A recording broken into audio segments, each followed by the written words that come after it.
Commander Kate Morrison had stopped believing in miracles 3 years ago, when the Syndicate Empire burned her home colony to ash and took everyone she loved with it. Now she believed only in survival, in the cold equations of war, and in keeping her soldiers alive one more day on this frozen wasteland of a moon they called New Haven. The name was a bitter joke. There was no haven here, only ice storms that could strip flesh from bone and a war that ground on without end.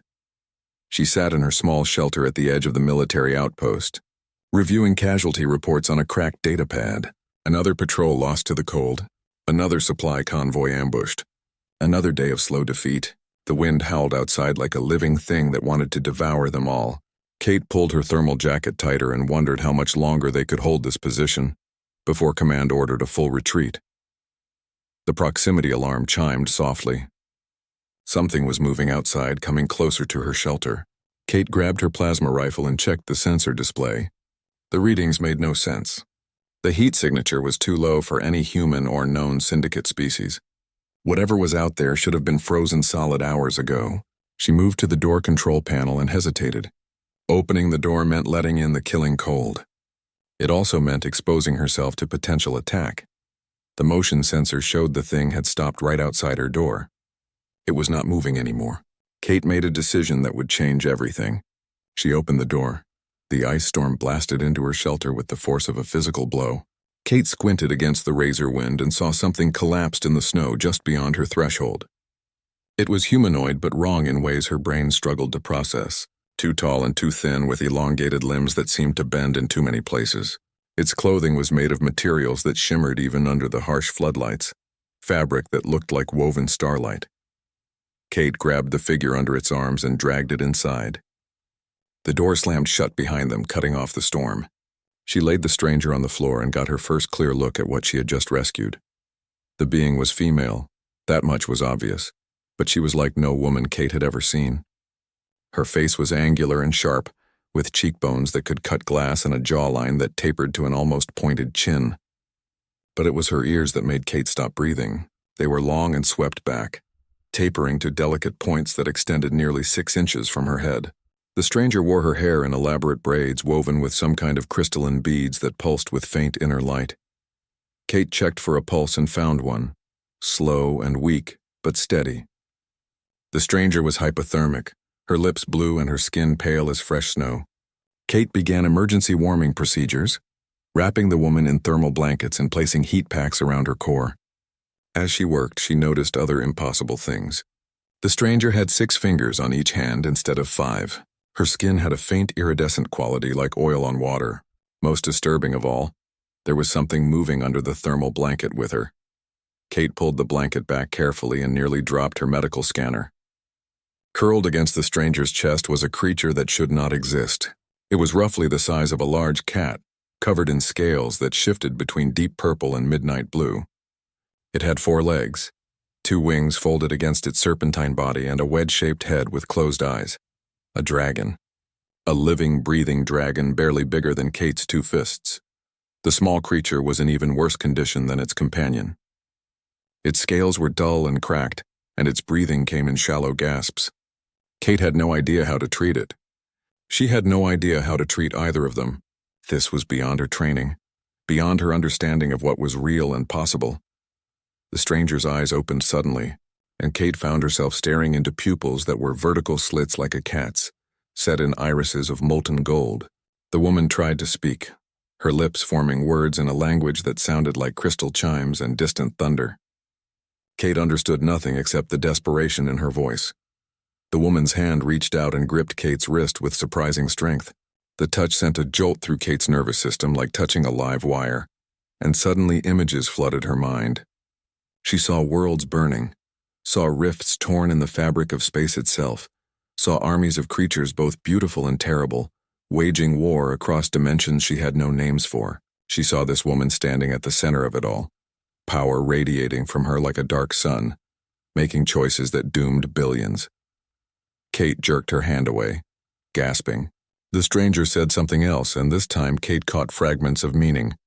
Words that sounded almost like corrupted versions of human languages she knew. Sanctuary. Please. Dying. Child. The dragon thing whimpered, a sound that was heartbreaking in its weakness.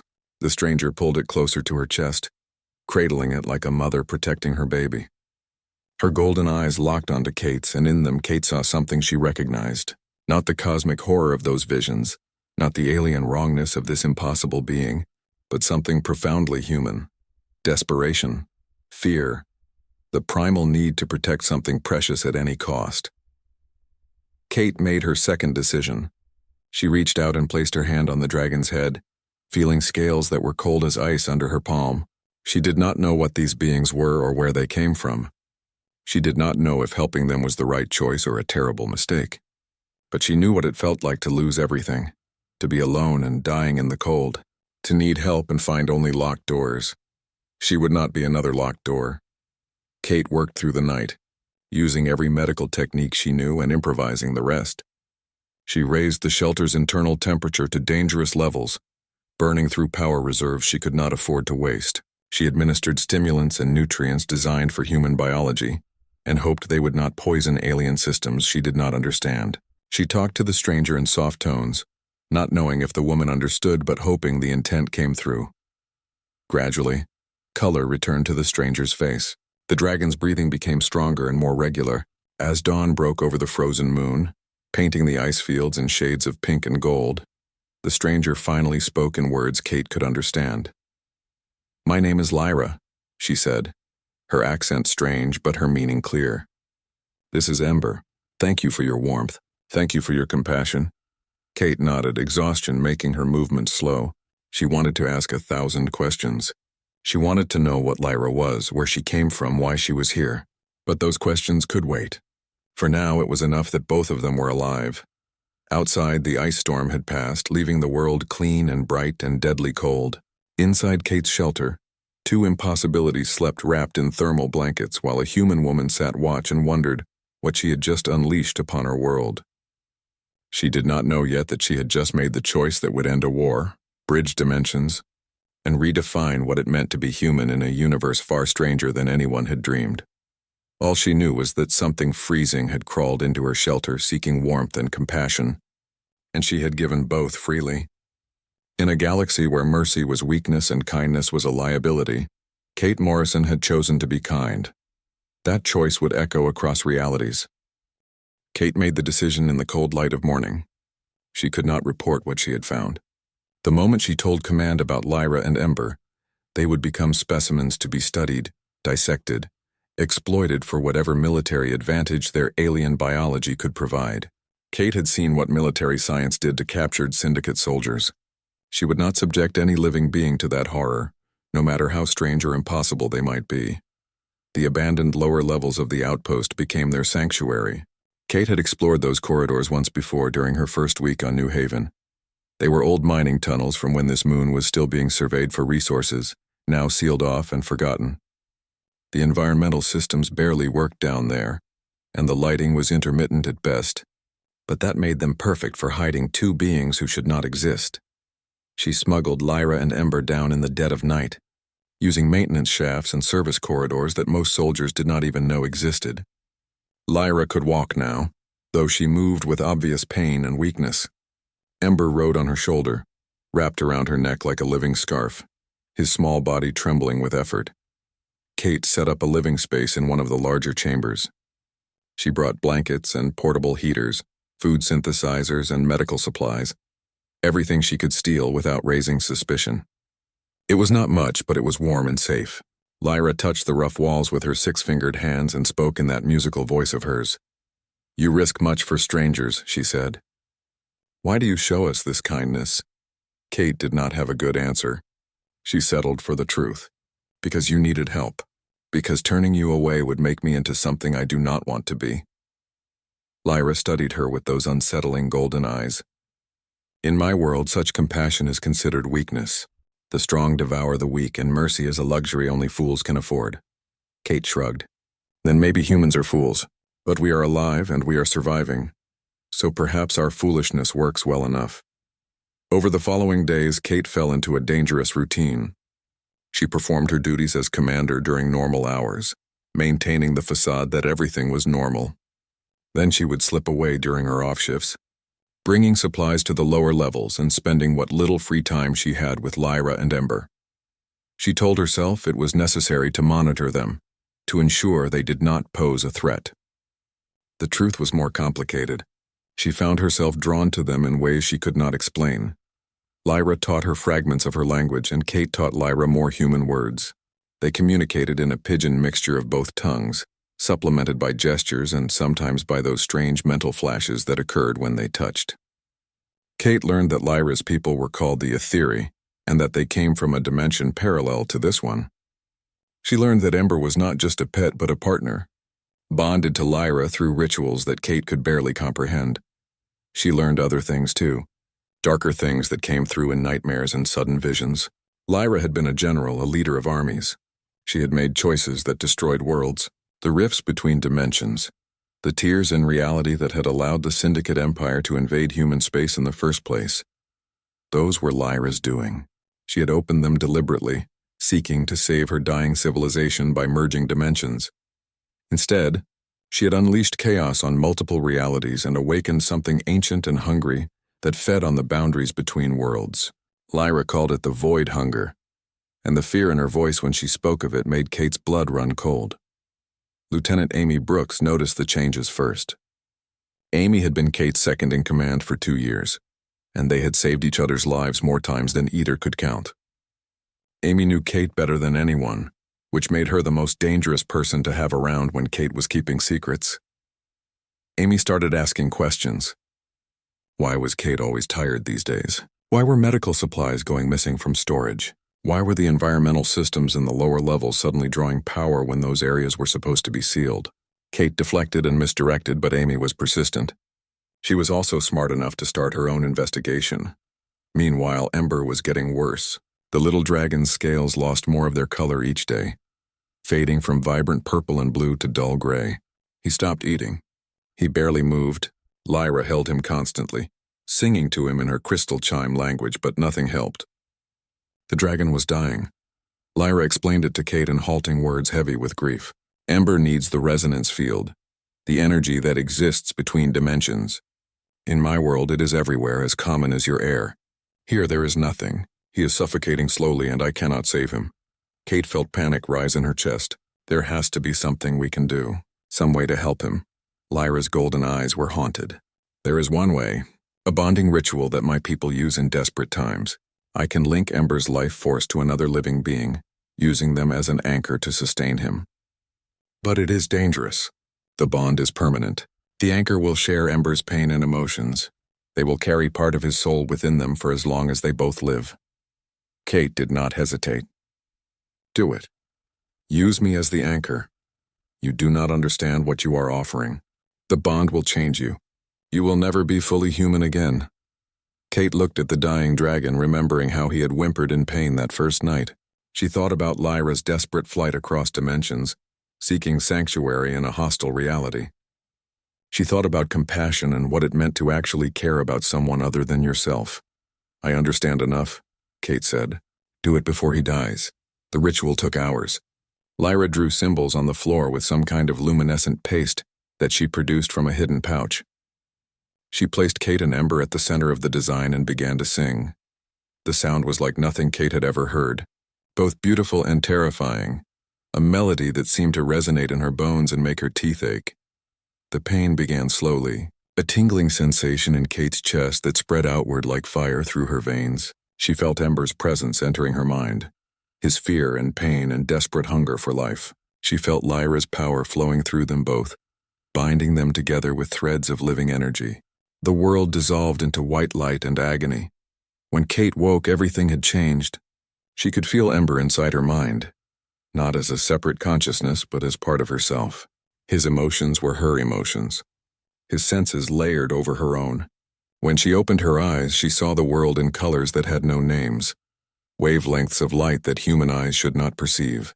When she breathed, she tasted the air the way Ember did, detecting minute traces of chemicals and energy fields.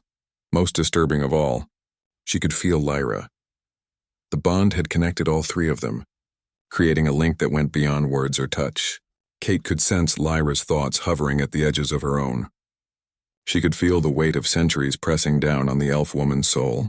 She could taste the guilt and grief that Lyra carried like a physical burden. And through that connection, memories leaked across. Kate saw things she was never meant to see. She witnessed battles fought across impossible dimensions. She watched Lyra standing before councils of beings that made humans look like insects. She felt the moment when Lyra made the choice to tear open the boundaries between realities. Driven by desperation and the arrogant certainty that she could control forces beyond mortal comprehension. Kate saw the moment when everything went wrong. The rifts opening wider than planned. The void hunger pushing through, drawn by the feast of life on the other side. Worlds dying as the entity fed, civilizations collapsing into chaos, the ethereal dimension tearing itself apart. And she saw Lyra's shame, the crushing realization that she had doomed countless billions in her attempt to save her own people. She saw Lyra flee through the rifts she had created, seeking a dimension where she might find forgiveness or at least escape from her guilt. Kate gasped and pulled away from the vision, her heart pounding. Ember stirred on her lap, stronger now, his scales regaining some of their color. The bonding had worked. The dragon would live, but the price was higher than Kate had imagined. She looked at Lyra, who knelt across from her with tears streaming down her alien face. Kate saw her clearly now, not as a mysterious stranger but as a person. A flawed, damaged person who had made terrible choices and was trying to find a way to make them right. A war criminal seeking redemption in a reality not her own. Amy chose that moment to find them. The lieutenant appeared in the doorway of the chamber, plasma rifle raised, eyes wide with shock. She took in the scene before her. The glowing symbols on the floor, the impossible beings, her commander connected to them by threads of visible energy. Kate, Amy said slowly, her voice tight with barely controlled panic. What have you done? The moment stretched between them like a fragile thread ready to snap. Amy stood in the doorway with her weapon raised, her finger resting on the trigger guard. Kate remained on the floor, still connected to Lyra and Ember by fading threads of energy. The symbols drawn on the ground pulsed with dying light. Nobody moved. Kate spoke first, her voice steady despite the chaos of new sensations flooding through her mind from the bond. Amy, lower your weapon. I can explain everything. Amy's hands trembled slightly, but the rifle did not waver. You are harboring unknown alien entities in a restricted military facility. You performed some kind of ritual that clearly violates about 50 different regulations. You lied to me to command to everyone. Explain that, Commander. Kate stood slowly, feeling Ember's weight shift on her shoulder as the small dragon repositioned himself. The movement felt natural now, as if she had always carried a dragon. She could sense his curiosity about Amy, his wariness, his slowly returning strength. She could also feel Lyra's tension, the elf woman preparing for violence if necessary. They are refugees, Kate said simply. They needed help. I gave it to them. Amy's eyes narrowed. Refugees from where? What are they? And what did that ritual do to you? Before Kate could answer, the outpost's alarm system began shrieking. The sound cut through the lower levels like a blade, echoing off the stone walls. Red emergency lighting flooded the corridors. A computerized voice announced what they all feared. Alert. Syndicate forces detected. Multiple hostile ships entering orbital space. All personnel to combat stations. This is not a drill. The three women looked at each other, and in that moment priorities shifted. Whatever else they were, whatever secrets divided them, they were soldiers first. The enemy was at the gates. Kate moved toward the door. We settle this later. Right now we have a battle to fight. Amy lowered her weapon but blocked the exit. This is not over. After we survive this, you and I are going to have a very long conversation about loyalty and trust. Kate nodded. Fair enough. Now move.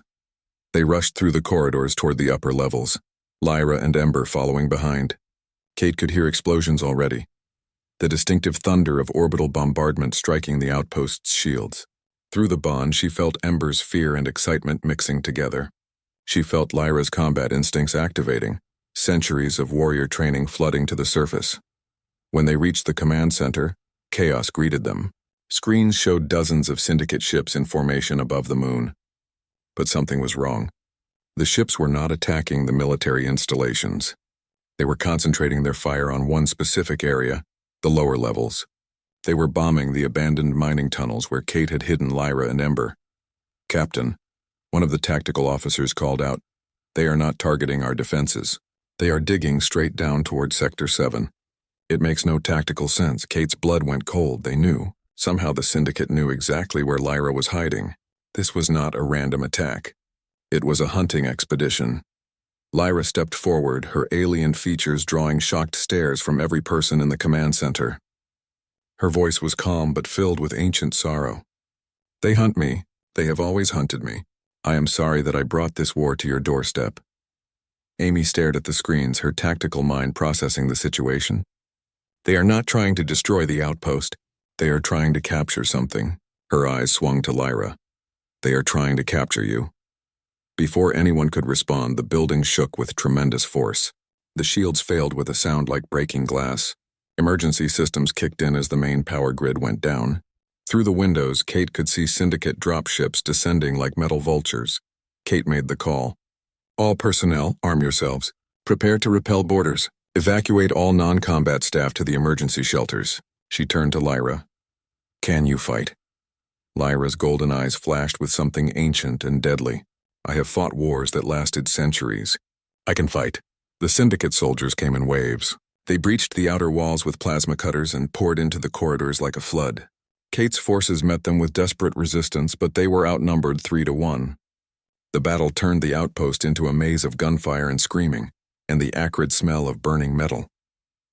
Kate fought alongside her soldiers, feeling her combat skills enhanced by the bond with Ember. She moved faster than she should, reacted quicker than humanly possible. She could sense enemies before seeing them, feel their positions through vibrations in the air. The dragon had given her gifts she barely understood, but Lyra was something else entirely. Kate watched the elf woman flow through the battle like water, like wind, like death itself. She carried two blades that looked like frozen starlight given solid form. They cut through syndicate armor as if it were paper. Soldiers fell before her in sprays of blood and horror. Then Kate saw something that made her stomach turn. A wounded syndicate soldier lay on the ground, clutching his chest and gasping. Lyra knelt beside him, placed her hand on his forehead, and began to sing. The soldier's eyes went wide with terror as something luminous and writhing was pulled from his body. His soul. Lyra was extracting his soul. She fed it to Ember. The small dragon opened his mouth and inhaled the glowing essence like smoke. His scales brightened. His strength increased. The soldier's body collapsed, not dead but empty, a living husk without consciousness or identity. Kate felt sick. This was the truth about her allies. This was how they survived. Lyra killed not just bodies but souls, using them as fuel to keep Ember alive in this hostile dimension. Every enemy she defeated became food for the dragon. Amy saw it too. The lieutenant's face went pale with disgust and horror. "Kate," she said quietly, "what have you brought into our home?" Kate had no answer. She wanted to defend Lyra, to explain that survival sometimes required terrible choices. But watching another soldier's soul being torn from his body and consumed, she found no words that could justify this. The battle pushed deeper into the outpost. The syndicate forces were professional and coordinated, moving with purpose toward a specific goal. They wanted Lyra alive. That much was clear from how carefully they avoided lethal force when engaging her directly. Everyone else was expendable. Then the leader arrived. She strode through the battlefield like a queen surveying her domain, flanked by elite guards in black armor. She was tall and imposing with features that were almost human but subtly wrong. Her skin had a metallic sheen. Her eyes glowed with internal light. Cybernetic enhancements covered half her face and most of her body. But underneath the machinery, Kate could see the resemblance, the same angular features, the same bone structure, the same pointed ears, though these had been augmented with technology. The woman spoke, and her voice carried across the battlefield with unnatural amplification. "Hello, sister. Did you think you could hide from me forever?" Lyra froze. Kate felt shock and grief and rage pour through the bond. She saw memories flash past. Images of two young ethereal girls playing together in forests of crystal trees. She felt the love between sisters before war and ambition tore them apart. "Nicole," Lyra whispered. The name came out like a prayer and a curse combined. The cyborg woman smiled, cold and cruel. "The Syndicate remade me after you destroyed our world. They gave me purpose when I had nothing left. They gave me the power to hunt you across dimensions. And now I have found you at last. Kate stepped forward, placing herself between the two sisters. This is human territory. Your war does not belong here. Nicole's glowing eyes focused on Kate, and for a moment there was something like pity in her expression. Foolish human, you shelter the architect of apocalypse and think yourself noble. My sister destroyed our entire dimension. She tore holes in reality itself and unleashed horrors that feed on worlds. Billions died because of her arrogance. And you protect her. Kate looked at Lyra, seeing the truth written in her alien features. Is this accurate? Did you destroy your own world? Lyra met her gaze without flinching. Yes. I sought to save my people by merging dimensions. Instead, I doomed them. Everything Nicole says is truth. I am exactly the monster she claims. The honesty was devastating. Kate felt her certainty crumbling. She had risked everything to protect this being. She had bonded herself permanently to Lyra and Ember. And now she learned the full scope of what Lyra had done. Amy moved to Kate's side, weapon raised. Commander, give the order. We can end this now. Kate looked around at the battlefield, at her soldiers fighting and dying, at the syndicate forces who had come to capture a war criminal, at two alien sisters locked in a conflict that spanned dimensions. She thought about compassion and mercy and whether some sins were too great to forgive. Through the bond, she felt Ember's simple emotions. The dragon did not understand complex morality. He only knew that Lyra loved him and Kate had saved them both. In his mind, that was all that mattered. Kate made her choice. She could not undo what Lyra had done. She could not bring back the billions who had died. But she could choose what kind of person she wanted to be in this moment. Whatever Lyra was before, she is under my protection now, Kate said firmly. If you want her, you will have to go through me. Nicole laughed, bitter and sharp. Then you will die alongside her. How fitting. The real battle was about to begin.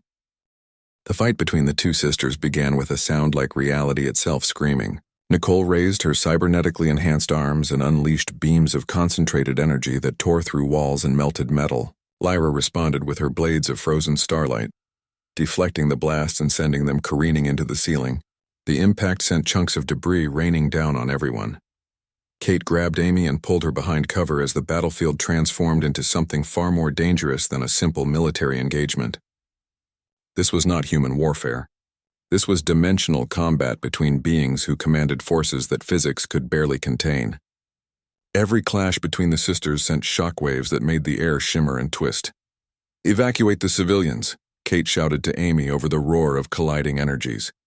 Get everyone to the emergency shelters. This fight is beyond us. Amy hesitated for only a moment before nodding. She began organizing the retreat, pulling soldiers back from the immediate combat zone. Kate stayed, knowing that she was connected to this now through the bond with Ember and Lyra. She could feel the strain on Lyra as she fought her transformed sister. She could sense Ember drawing power from the consumed souls, channeling it back to Lyra to fuel her abilities. The realization made Kate feel sick, but she pushed the disgust aside. Moral judgments could wait. Survival came first. Nicole was stronger than Lyra. The syndicate enhancements had given her raw power that her sister could not match. But Lyra had centuries more combat experience. She moved with fluid grace, turning Nicole's strength against her, using precision where her sister relied on force. They were perfectly matched, and that was the problem. The longer they fought, the more unstable the area became. Kate noticed it first as small distortions in her vision, like heat waves rising from hot pavement. Then she saw a fallen soldier age rapidly, his face wrinkling and his hair turning white in seconds before he crumbled to dust. Time was breaking down. Another soldier stumbled backward, and suddenly there were two of him, then three, temporal echoes splitting off as past and present and future collapsed into the same moment. Reality was coming apart at the seams. Through a hole in the wall, Kate saw something that made her blood turn to ice. There was a tear in space itself, a rip in the fabric of the universe that showed nothing but absolute blackness beyond. And that blackness was moving. It was growing. Something vast and incomprehensible was pushing through from the other side. The void hunger had arrived. Kate felt its presence like a weight crushing down on her soul. It was not just a creature or an entity. It was absence itself, the opposite of existence. A living void that consumed everything it touched. She could feel its hunger radiating outward in waves. It wanted to feed. It wanted to devour this entire reality and everything in it. Lyra and Nicole felt it too. They broke apart, their personal battle forgotten in the face of this greater horror. Both sisters stared at the widening rift with expressions of pure terror. "No," Lyra whispered. "Not here, not now. I thought I had sealed it away." Nicole's cybernetic enhancements flickered as the void hunger's presence disrupted technology and biology alike. "You sealed nothing, sister. You merely delayed the inevitable. Your arrogance tore holes between dimensions, and this thing has been following those holes ever since, feeding on world after world." The rift expanded. Kate watched as the blackness reached out with appendages that were not quite solid, not quite liquid, not quite anything that human senses could properly process. They touched the walls of the outpost, and those walls simply ceased to exist. Not destroyed, not disintegrated, simply erased from reality as if they had never been. A soldier screamed as one of those appendages brushed his arm. The limb vanished up to the elbow, and the man collapsed in shock. The missing section did not bleed. It was just gone, replaced by smooth skin that sealed over instantly. "Fall back," Kate commanded. "Everyone retreat to the far sectors." Move now, but there was nowhere to retreat to. The void hunger was expanding in all directions, consuming everything in its path. Soldiers ran and found themselves aging or de-aging randomly. Equipment failed as the laws of physics became suggestions rather than rules. The frozen moon itself began to crack as impossible forces stressed its structure. Ember shrieked from Kate's shoulder, a sound of primal fear that cut through all the chaos. Through the bond, Kate felt the dragon's terror. This was the thing that had destroyed his world. This was the entity that had followed Lyra across dimensions, drawn by the rifts she had created. Lyra moved to Kate's side, her golden eyes reflecting the absolute blackness of the void hunger. "I know what must be done. I have always known. There is a way to seal the rifts permanently, to trap this thing back in the space between realities where it belongs." "Tell me," Kate said. "Someone must anchor the ritual from inside the rift itself. They must become a living seal between dimensions, existing in the boundary space forever, conscious but unable to die, holding back the void hunger for all eternity." Lyra's voice was steady despite the horror of what she described. "It was always meant to be my punishment. My redemption." "No," Nicole said, stepping forward. Her cybernetic implants sparked and smoked, failing under the strain of the void hunger's presence, but her voice was clear. "You destroyed our world, yes, but I served the Syndicate willingly. I conquered and killed for them. I led armies that burned colonies to ash. My sins are as great as yours. Let me do this. Let me find my own redemption." The two sisters looked at each other, and Kate saw something pass between them that went beyond words. A lifetime of love and betrayal and regret and understanding. They had taken different paths after their world fell, but both had become monsters in their own ways. Kate felt the bond with Ember pulsing in her chest. She felt Lyra's determination to sacrifice herself. She felt the weight of countless deaths pressing down on them all, and she thought about what it meant to be human. Humans were not the strongest species in the galaxy. They were not the smartest or the longest lived. They did not have dimensional magic or cybernetic enhancements or dragons bonded to their souls. What humans had was adaptability, the ability to look at impossible situations and find third options that nobody else had considered. Kate stepped between the sisters. "There is another way." Both Lyra and Nicole turned to stare at her. "The human speaks of things she does not understand," Nicole said dismissively. "Maybe," Kate replied. "But I understand that sealing the rifts means cutting off entire dimensions from each other, trapping millions of beings on the wrong side of reality, ending the war by destroying any chance of cooperation or trade or understanding between our peoples." She gestured at the chaos around them. "This thing feeds on boundaries, on the spaces between realities. What if instead of sealing the rifts we stabilize them?" "That is impossible," Lyra said flatly. Kate felt Ember's curiosity through the bond. The dragon did not understand the complex physics, but he understood possibility. He understood hope. Is it impossible, or has it just never been tried? What if we create permanent bridges between dimensions, controlled passages that allow travel and communication, but keep the void hunger imprisoned? The energy required would be immense, Nicole said slowly, her tactical mind already analyzing the proposal. It would require willing cooperation between beings from multiple realities. It would require trust when trust has been shattered. Kate smiled grimly. Trust is what humans do best. We are very stupid that way. We keep believing in people even when they let us down. We keep hoping even when hope seems foolish. The void hunger pushed closer, its presence making the air taste like metal and despair. They had minutes at most before it consumed them all. Kate looked at Lyra, at Nicole, at the small dragon on her shoulder whose life was bound to her own. We need a framework, Kate said.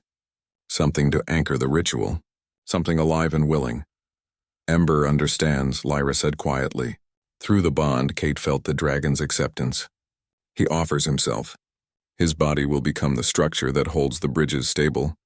But he is just a baby, Kate protested. He will not survive. He will survive, Nicole said, her cybernetic eyes calculating possibilities. But he will need life force to sustain him during the transformation.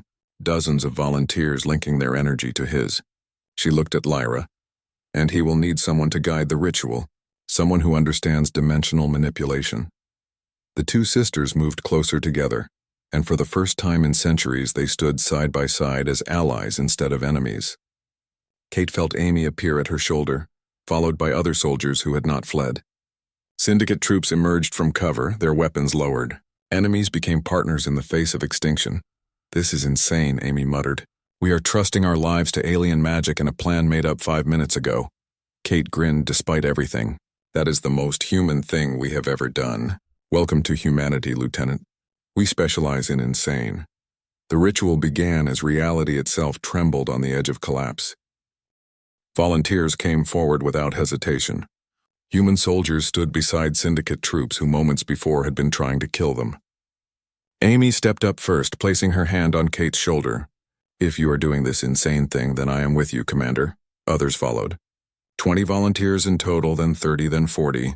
Each one placed their hands on the person in front of them, forming a living chain that led back to Kate and Ember. The small dragon climbed down from Kate's shoulder and positioned himself at the center of the group, his scales beginning to glow with inner light. Lyra and Nicole stood on either side of the circle. The two sisters began to sing in perfect harmony, their voices blending into a sound that was both beautiful and terrible. The symbols that Lyra had once drawn for the bonding ritual now appeared in the air itself, glowing lines of energy that connected every person in the chain. Kate felt the power building. It started as warmth in her chest where the bond with Ember lived. Then it spread outward, flowing through her body and into Amy behind her. She felt Amy's life force join with hers, then felt the soldier behind Amy adding their energy to the flow. One by one, the volunteers fed their strength into the growing current of power. The pain came next. Kate had expected it, but the reality was worse than anything she could have imagined. She felt like she was being torn apart and rebuilt at the same time. Every cell in her body screamed. Through the bond, she felt Ember experiencing the same agony magnified 1,000 times. The little dragon was growing, his body expanding as he absorbed the life force being channeled through him. His scales split and reformed. His wings extended until they were wider than a building.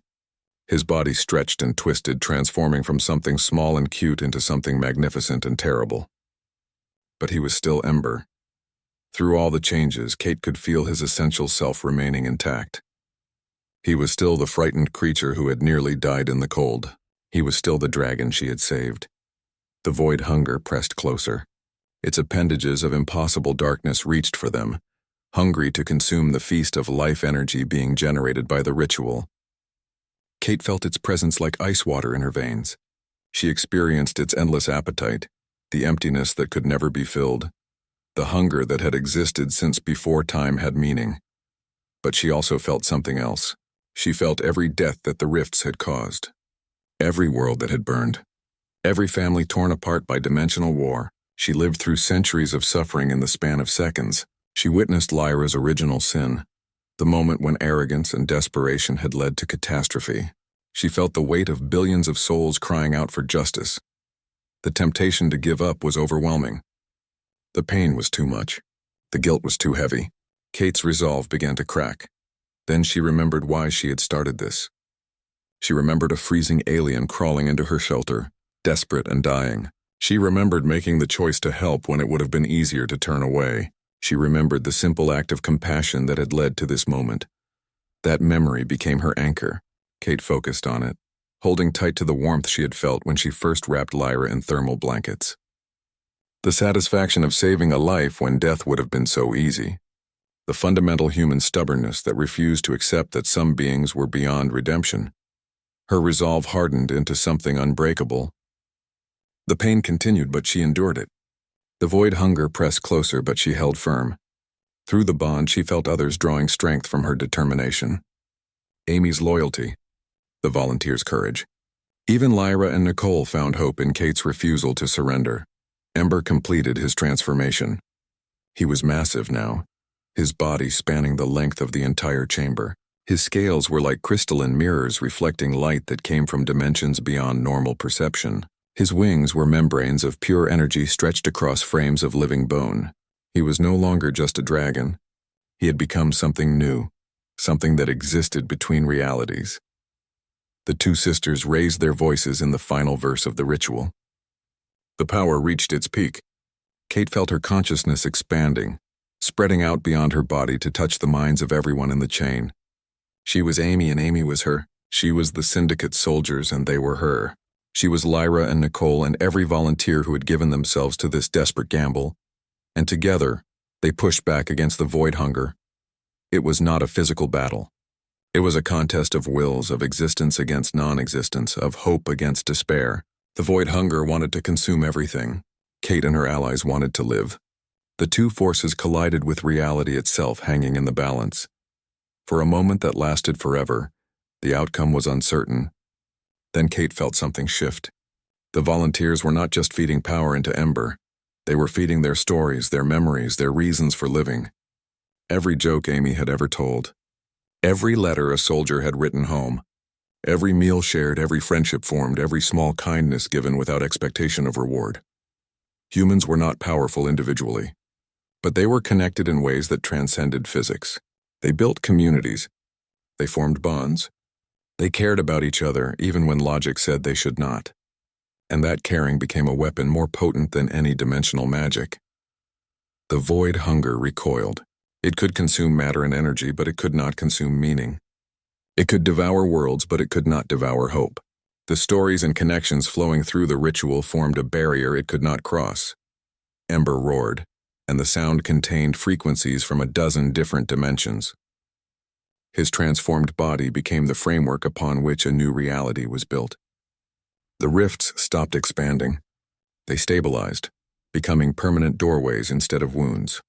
The void hunger was pushed back into the space between realities, trapped in a prison woven from dragon scales and sustained by the ongoing cooperation of multiple civilizations.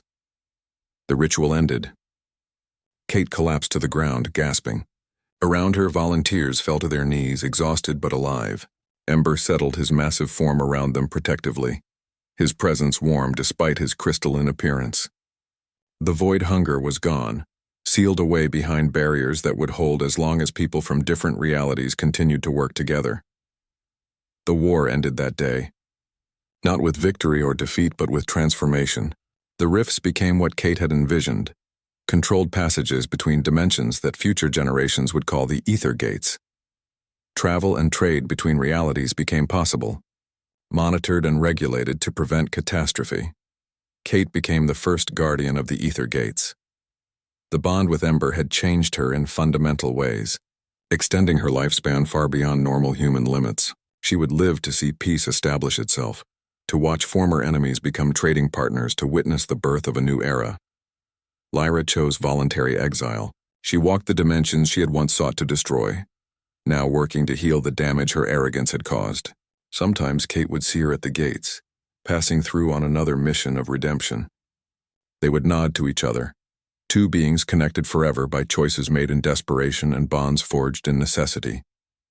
Nicole led the Syndicate through radical transformation, turning an empire built on conquest into a federation built on mutual survival. She visited the ether gates regularly, coordinating with Kate to maintain the barriers that kept the void hunger imprisoned.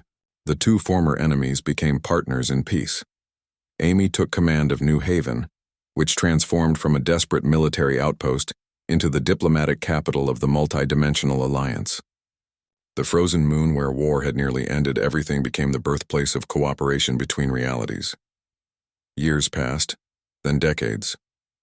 Kate grew old in body but young in spirit, sustained by her bond with Ember and by the purpose she had found. She stood at the ether gates and watched ships from countless realities pass through, carrying goods and people and ideas between dimensions that had once been sealed from each other. She remembered that first night often. A freezing alien crawling into her shelter seeking warmth and compassion. Kate had given both freely, asking nothing in return. That simple act of mercy had cascaded into consequences that changed multiple realities. Standing at the gates with Ember's massive presence warm beside her, Kate finally understood what Lyra had truly been seeking that night in the cold. Not just physical warmth, but proof that compassion still existed in a universe that had forgotten its meaning. Proof that mercy was not weakness but strength. Proof that choosing to help instead of harm could make all the difference. Kate had given that proof. And in doing so, she had saved not just one life but countless trillions across multiple dimensions. She smiled because the lesson was simple and profound. In a galaxy where power was measured in weapons and armies and dimensional magic, sometimes the most powerful thing anyone could do was show kindness to a stranger. That was humanity's true gift to the universe. Not superior technology or military might, but the stubborn insistence on caring about others even when it seemed foolish, especially when it seemed foolish. The warmth of compassion had bridged dimensional gulfs and defeated cosmic horrors.